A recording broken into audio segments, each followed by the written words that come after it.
What's up, everybody? My name is Steve Peterson, and this is my 2014 Hyundai Veloster Turbo.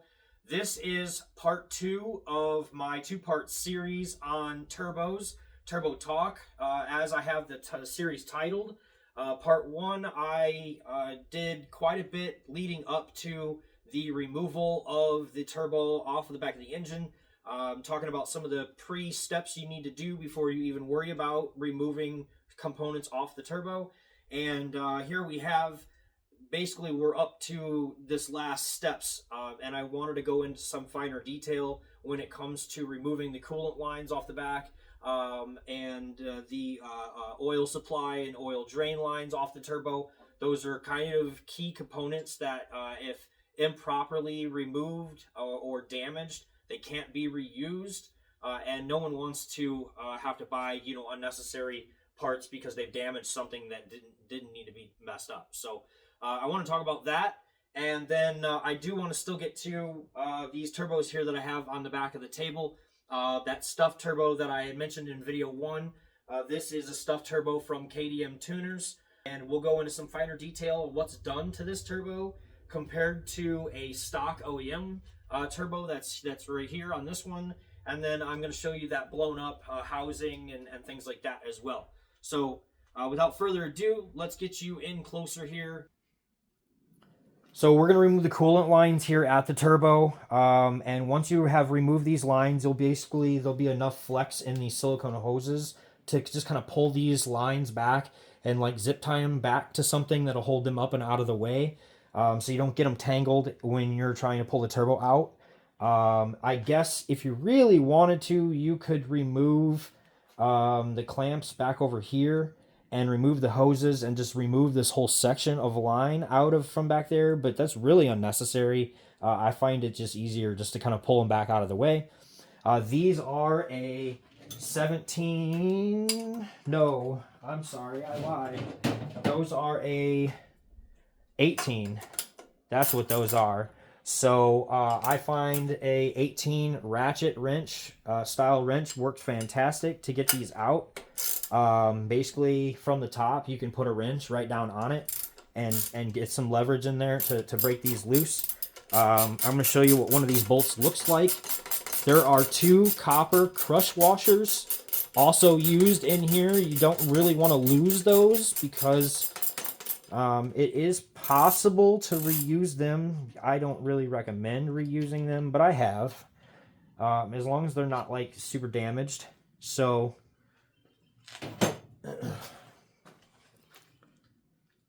here is the bolt that comes out of there. It's basically a bolt with a hole in it, and there are these two copper crush washers, and crush washers are really not meant to be reused. In this scenario, I'm looking at these, and these are like really not good condition. So I would get new crush washers for the coolant lines when I go to reinstall all of this, because I don't want to leak here at the turbo. That would be bad. And these bolts look like crap anyway. They're all, yeah, if I was to be replacing these, I would definitely get you some new, at least maybe not new bolts. I would clean the bolts up, but definitely get new crush washers. Okay, so both of these bolts look the same.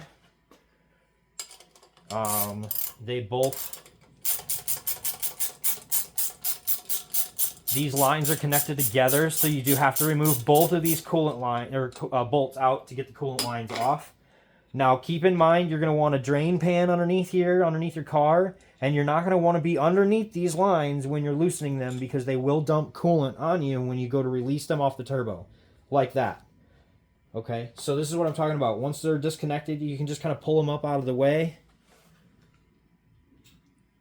and like zip tie them to something, and they won't be in your way anymore. For my purposes here, I guess it can hang out there. So that I don't lose them, I'm going to put the bolts back in the turbo. In your scenario, I wouldn't recommend doing that because they're going to get in the way when it comes time to pull the turbo out. I'm just doing it now so that I don't lose them.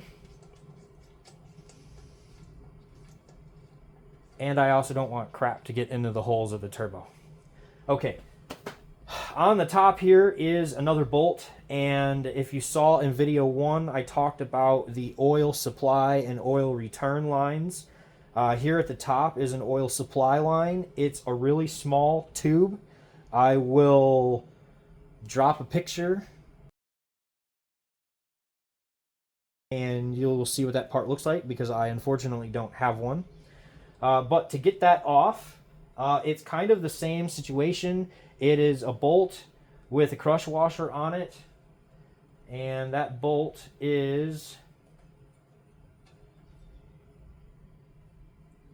looks like this. So again, it's got 2 crush washers in this situation, and one's a silver one and one's a copper one. I don't know, yours might both be copper, but okay. And actually you can see all the oil crud gunked up in the holes of this bolt. So this is interesting. I'm pulling these parts out. So this engine has, oh wait, no, this turbo didn't come off of this.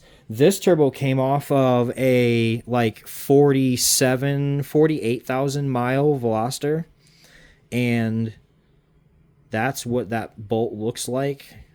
Wow. That really clogs up your oil passages. That means the turbo wasn't getting as much oil as it should have.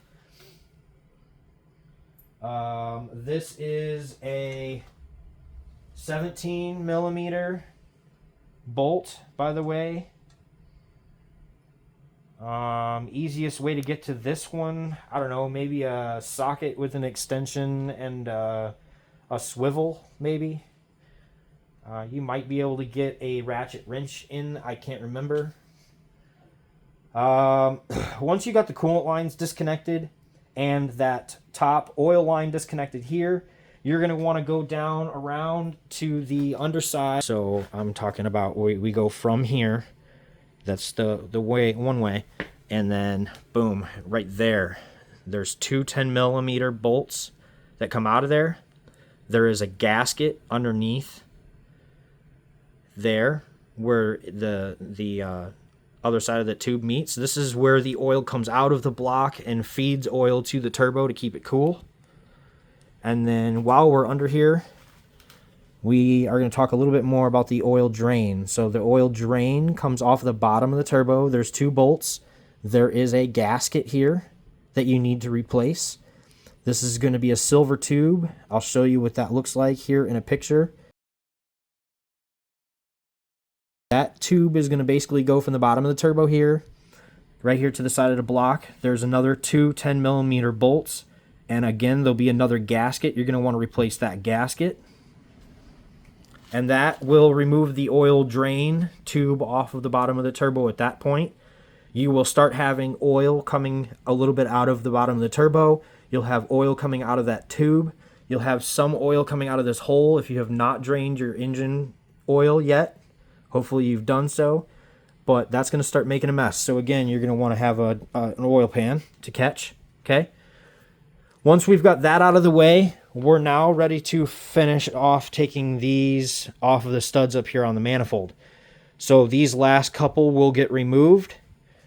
I'm going to put you back on the stand here. We'll pop those off and we'll get into what that looks like with that off. Those are 12s.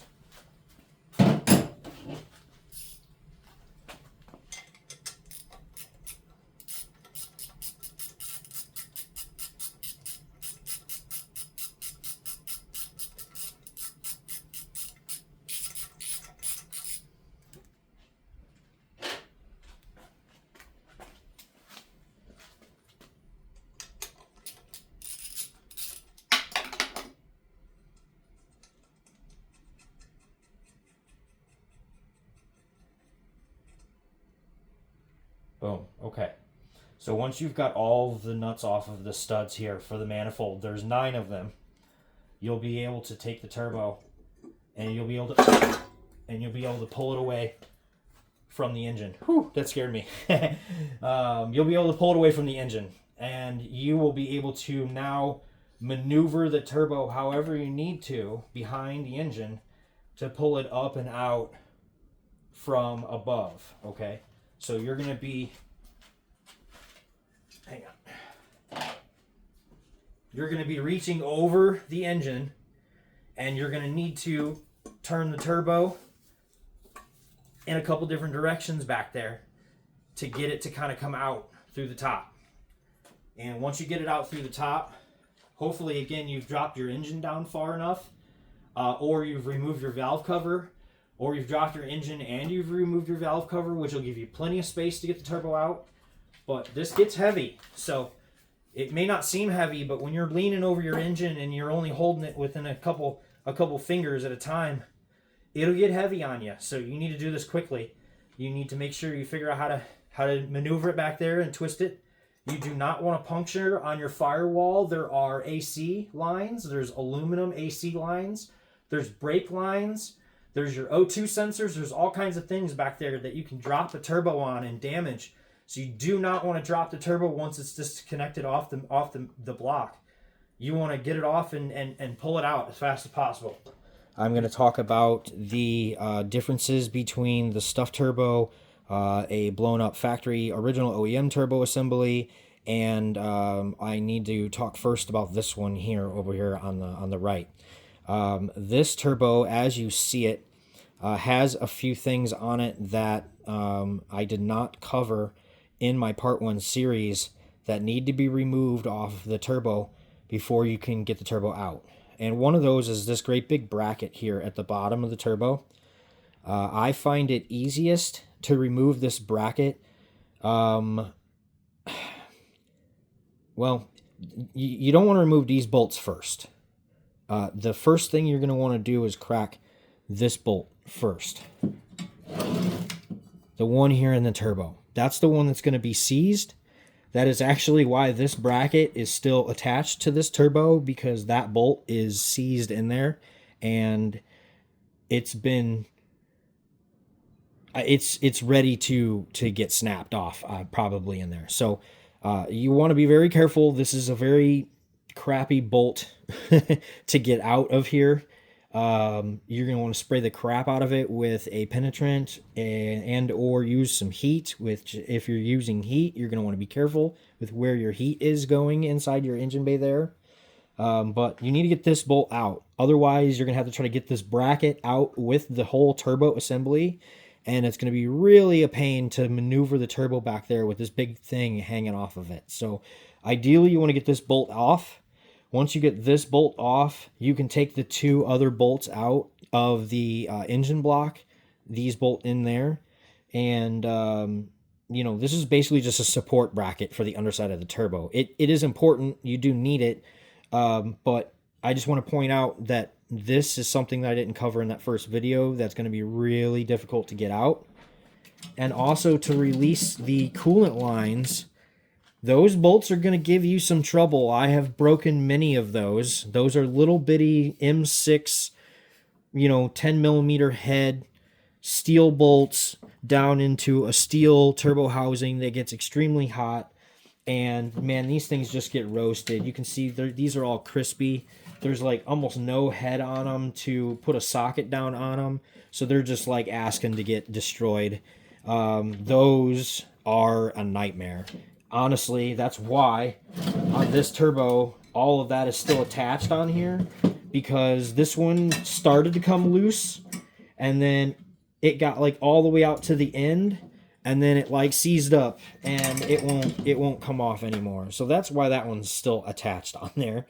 And I'm pretty sure that's why this bracket's still attached on here, if I remember correctly. But the reason why this turbo got pulled was because I'm going to pull open, I got a flashlight here, hang on. Okay. So, see if that shows up good on camera. Maybe. Here we are. I got you guys in a little closer now. So the reason why this turbo failed, and I can only assume it was because of heat or lack of getting oiled, but you can see where you've got the intake side of the turbo, this side here, mounted on the front here. And all of that spins inside here on bearings, basically. And it looks to me like the just either didn't get oiled or lubricated and got hot.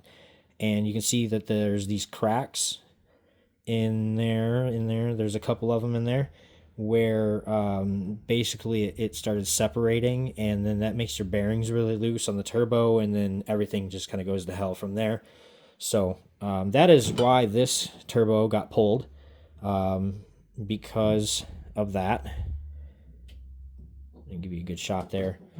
So basically this is junk. I am going to probably clean up the wastegate off of this turbo, and I'm going to use the wastegate. I don't know. I may actually use that wastegate. That one's in better shape. I'm going to use that wastegate on my pure turbo, and then I can get that thrown on the car. So the other thing you'll notice here on this turbo is that the 90-degree elbow is also still attached on this turbo. It is nearly impossible to get the turbo assembly out from behind the engine with this still attached. You absolutely need to get these bolts here cracked loose and off so that you can take the downpipe completely out. Having this 90-degree elbow attached to the turbo and trying to pull all that out is such a pain. Honestly, I don't even know if it's possible. I've never tried it. I've been lucky enough to get the downpipe 90 off every time. But man, I guarantee you if you don't get that off there, it's going to be a nightmare to get the turbo out of the top of the engine for sure. Enough about this turbo. I think you get the point there. Let's get past some of that. Now to cool stuff. We have this butte here. Ooh, precision. We have a factory turbo here. Okay, there we are. There's a factory. Let me get some better light there. Okay, so there's the factory inlet, and there's the pure turbo inlet. The first thing you're going to notice about the upgraded turbo is how much bigger the bore is on this inlet. So you get a much bigger bore, which means more air can flow in there at once. And then we go over here, and you can see how much smaller and itsy bitsy the factory inlet is.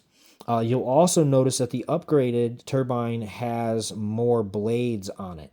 Okay, and by adding more blades to the turbo, you're going to get a faster spool. The turbo is basically going to be more efficient, if that's the best way to put that. So not really are these turbos that much better at making more boost, more so being more efficient with what the boost capabilities are that they're making. So they're going to spool up quicker, and they're going to stay cooler, and things like that right off the bat. The other thing that I want to point out on here is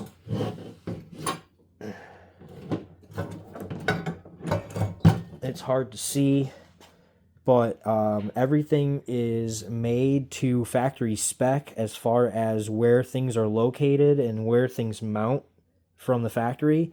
So everything is going to bolt right back up the way you had it if you were to install a stuffed turbo on your car. Adding a stuffed or an upgraded turbo to your car is something that you can really do at any point. It really depends on the tune that you get after you've installed this turbo as to how dangerous this stuffed turbo can be to the rest of your engine components. Adding an upgraded turbo to your car early on without any other supporting modifications can kind of be a waste at some times or at some points. But again, it really depends on what you're looking to get out of your car and what you're wanting to do with it. That's going to make you decide whether you want to go to an upgraded turbo option. When I say upgraded turbo option, I mean you do not have to go to like a full, this is what you would consider like a stage 2 stuffed turbo or upgraded turbo.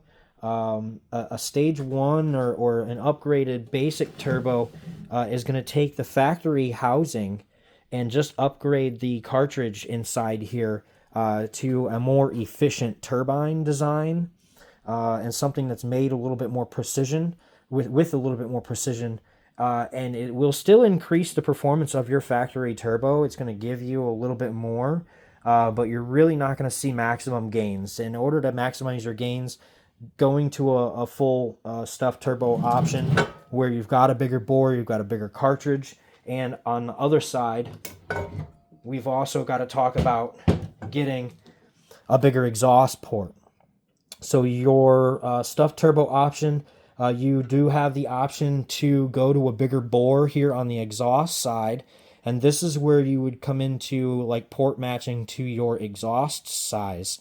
So for example, on my car, I'm running a 3-inch catless downpipe, and that means from the turbo here to, my exhaust is 3-inch with no cat, and then from my downpipe to the back of the car, I also will run a 3-inch Greddy exhaust system. So ideally for me, I would want to have the bore on the backside of this turbo opened up to port match, or basically to match my exhaust system, being that 3-inch. I don't really remember exactly what this hole size is from stock form, but you would want to, if you were trying to port match this exhaust side, have to send it off and get it bored out. I happen to know that you can get yours bored out by Leonard at QuickTime Performance, because me and him have talked a few times about me sending him this one and getting this bored out to a 3-inch bore. The benefits of that, basically better flow. Anytime you're opening up ports and creating more flow, whether it be on the intake side or the exhaust side of an engine on a car, it's going to benefit performance pretty much almost always. There's little error there in that formula. So more flow always means more power, more go. So always keep that in mind. More intake, more exhaust, more, within reason. You don't need a 6-inch, exhaust system on your 4-cylinder Veloster turbo.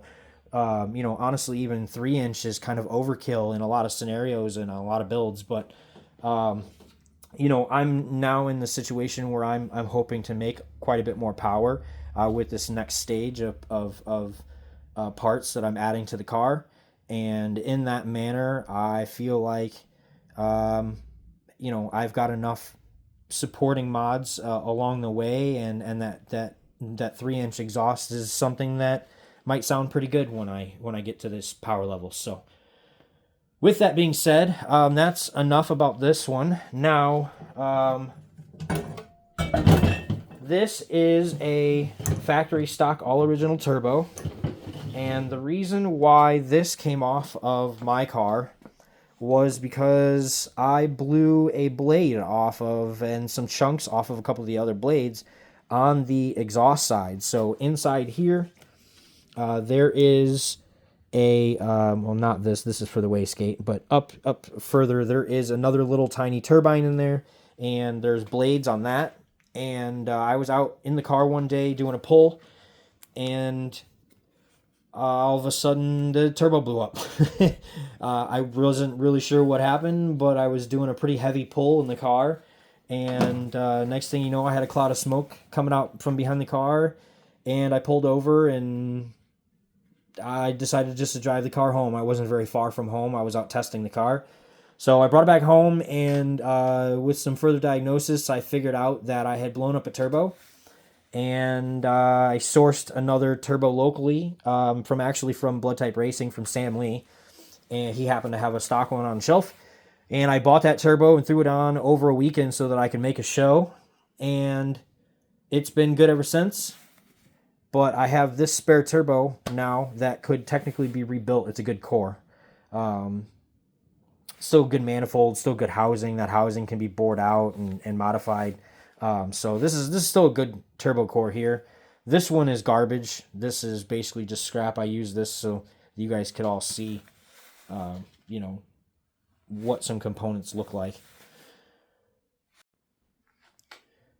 Here we are on the back side of the engine with the turbo removed. So here we have the exhaust ports off of each cylinder, and inside of these ports it is kind of split down the middle. It's kind of hard to see, but there's like a divider, and inside here there are two valves. So you can see there's one valve, there's two valves, and each of these holes has two valves. Okay, you can see that these get pretty clogged up with carbon. You can see how much, let me get a little bit better. You can see how much carbon is built up in these holes. Now this is just the exhaust side. The intake side is so much worse. Take an opportunity to show you guys that. Just compare the exhaust to the intake side. It's pretty crazy. So there you go. We're back over here to the intake side. This is why I always say you guys got to do induction services. You need to take your intake manifold off and, you know, get a walnut blast, or, you know, do a clean in here. You know, don't just go in here and start sticking screwdrivers in here, but do some research and clean these intake tubes, because these valves get so crusted up with carbon. You know, now again, here's the exhaust side. The exhaust side is really crusty in there. You know, imagine what the back sides of those valves look like, you know, when they're trying to close properly, you know, and work. So keep that in mind.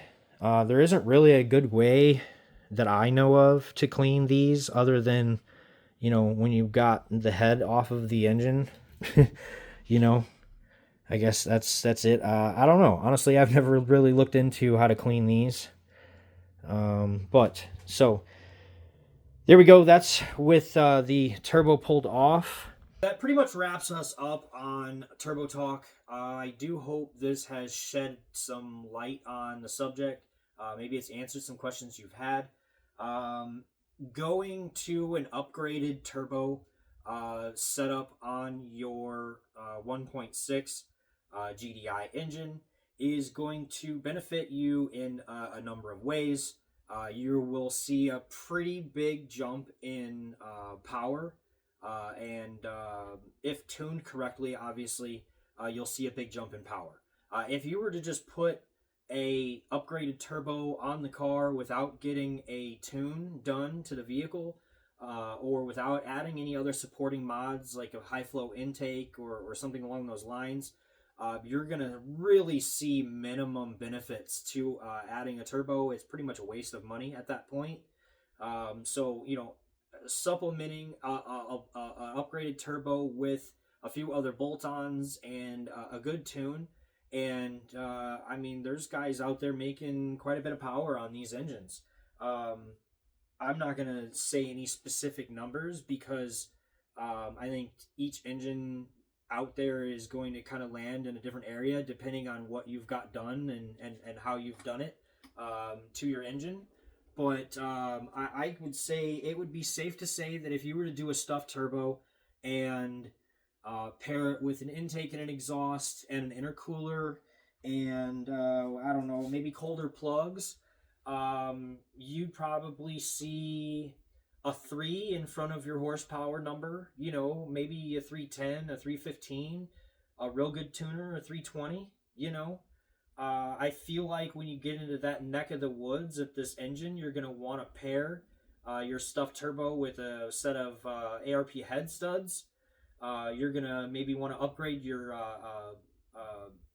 head gasket while you're doing head studs, because those are known failure points when you start getting into that higher horsepower numbers.